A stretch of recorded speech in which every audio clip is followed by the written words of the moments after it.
This is not clickbait.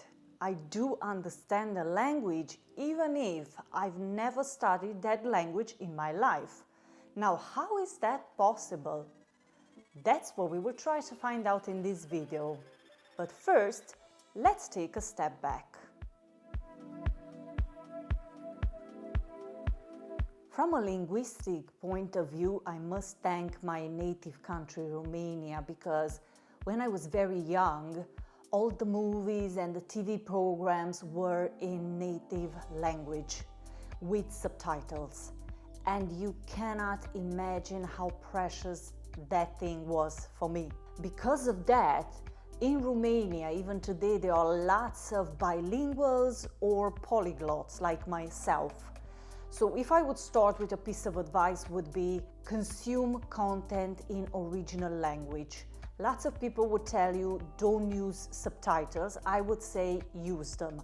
But more about that in a different video. I started learning English when I was about 8 in school, and I started learning French when I was about 10, a couple of years afterwards. Spanish language I learned from TV because I was watching lots of movies in Spanish with subtitles in Romanian. Italian I never really studied. I just remember that I was watching a movie, just one movie that was Italian, but was back in the days. I think probably I was 7, 8.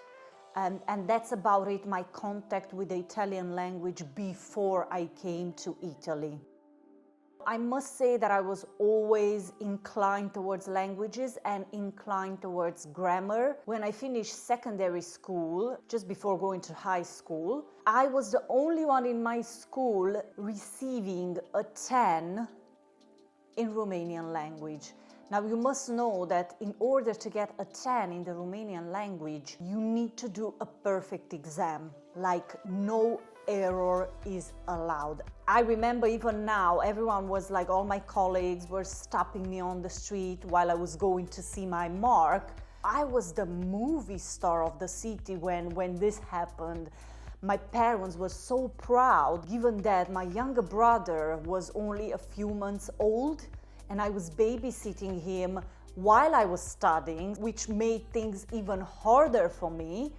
So that 10 was a huge satisfaction for me and my family.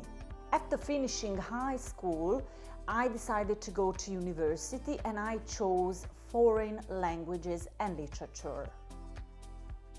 Literature. This is a word I will never know how to pronounce, to be honest. Anyway, I studied at Bologna University, which is the oldest university in Europe, if I remember, or if not in the world. And the foreign languages faculty is the best in the country. After my undergrad, I went on to study global political economy in London, and then I did a counseling school, and I will have my diploma probably next month. So from next month, I will be a professional counselor.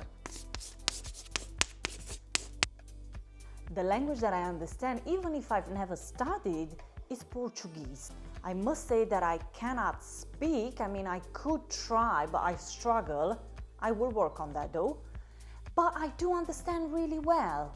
So I was wondering, how is this possible? I wanted to go to do some research to see what the studies are saying.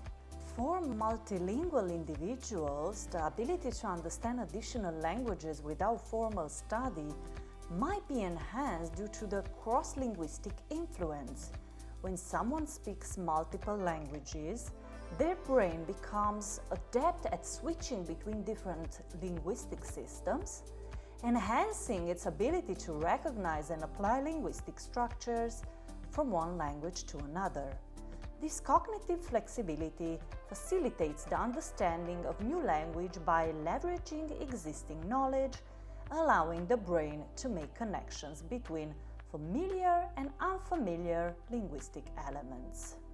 When I was my third year at university, I did an exchange program called Erasmus in the UK. And because of that, I missed a whole semester of Chinese lessons. I was studying Chinese as my major. When I came back, I had to do the exam with no lesson taken whatsoever the whole semester. And I passed the exam. And I even had a good mark. I'm not trying to brag by any means. I'm just saying that when you have the inclination towards languages, it's easier to learn a new language. Now, that's not to say that if you don't have this inclination, you cannot learn. Probably you need to put a bit more work, but absolutely doable. We can all learn languages, just that some of us can learn it slightly easier. Languages within the same family share grammatical structures, vocabulary, and pronunciation patterns. For instance, knowing Spanish can help you understand Italian or Portuguese to some extent. This is because languages that evolved from a common ancestor retain similarities that the brain can recognize and decode even without formal study. This cognitive ability is known as transfer of learning, where knowledge in one area facilitates performance in another. The brain's adeptness at pattern recognition enables it to apply rules and patterns from one language to another, making comprehension possible despite the lack of formal learning. If we follow what I just read, then probably I understand Portuguese because I also understand the other 4 Romance languages. And also because my brain is set up for languages. I have that linguistic intuition. I have that inclination towards languages. I must say that that's correct. I do love foreign languages. I'm paying a lot of attention to all the words, all the grammar, even if I'm not perfect in any of these languages, and I will never be. But I understand enough and I speak enough to kind of carry a conversation or write an essay. I mean, I did study in London and I studied in Italy, even if I'm Romanian. So eventually, I know enough to make myself understood. Let's see the following. From a neuroscience perspective, the phenomenon of understanding languages without formal study can be further explained by the concept of neuroplasticity.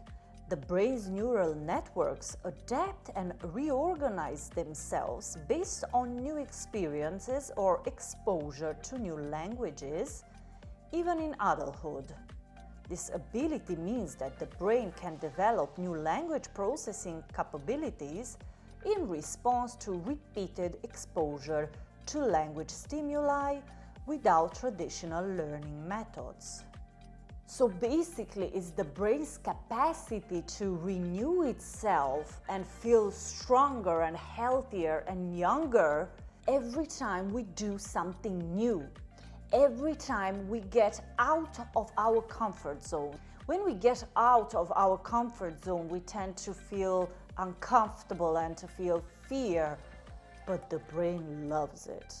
Obviously, we don't need to go that far as to do something risky or to do bungee jumping to work on the neuroplasticity of the brain. It's enough to learn a new language, basically to do anything that's new for you. And the brain will love it. That's something that will keep you young. So the fact that I'm always kind of learning new things and changing between the language, it's something that keeps my brain trained and keeps my brain young. I prepared a table for you to be able to see the similarities that can occur between certain words in these 5 languages. So we'll take, for example, the word meat. In Italian, we would say carne. In Spanish, we would say carne. In French, we would say viande. In Portuguese, we would say carne. And in Romanian, we would say carne. In this situation, we see that the word viande is completely different from the rest. That is because the French language is the one that has most evolved in time. That means that French language is the least similar with the Latin language at this stage, whereas Italian is the one that's the most similar with Latin. After Italian we have Spanish, then we have Romanian, then we have Portuguese, and as I said, French is the least similar. Apart from carne, which is meat, we have other words such as restaurant, which is ristorante, restaurante, in French, restaurant. Another similar one, animal, and then museum, and then sea, which is mare, and then sun, which is sole, sol, soleil, then flower, fiore, flor, fleur, flor, floare, star, and then we have language and history.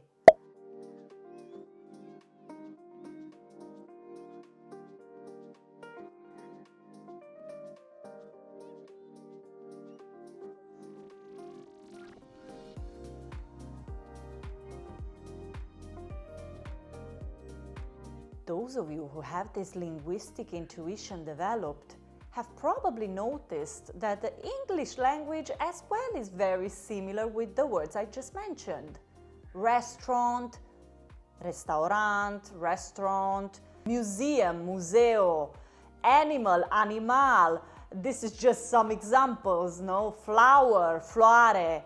That's because the English language has 29% Latin origins, 29% French origins, only 26% Germanic origins, however is classed as Germanic language, and then a 6% of Greek origins. With that in mind, if you are native English, you could potentially learn Romance languages relatively easy. On the other side, if you're a Romance language native, it's not that difficult to learn English. I intend to study next German. I've never studied German, but because my brother lives in Switzerland, I intend to learn this language. And I think that the fact that I speak English will help me with German as well. There might be certain words in German that are similar to English, which will facilitate my learning. In this video, I focused on languages that are similar between each other because I wanted to answer the question of why am I able to understand a language without learning? And obviously, in order to answer this question, we had to take a look at similar languages. You might want to learn a language that has no similar languages, and then what's to be done in that case? We will talk about that most likely in future videos. For now, thank you so much for watching and see you next time.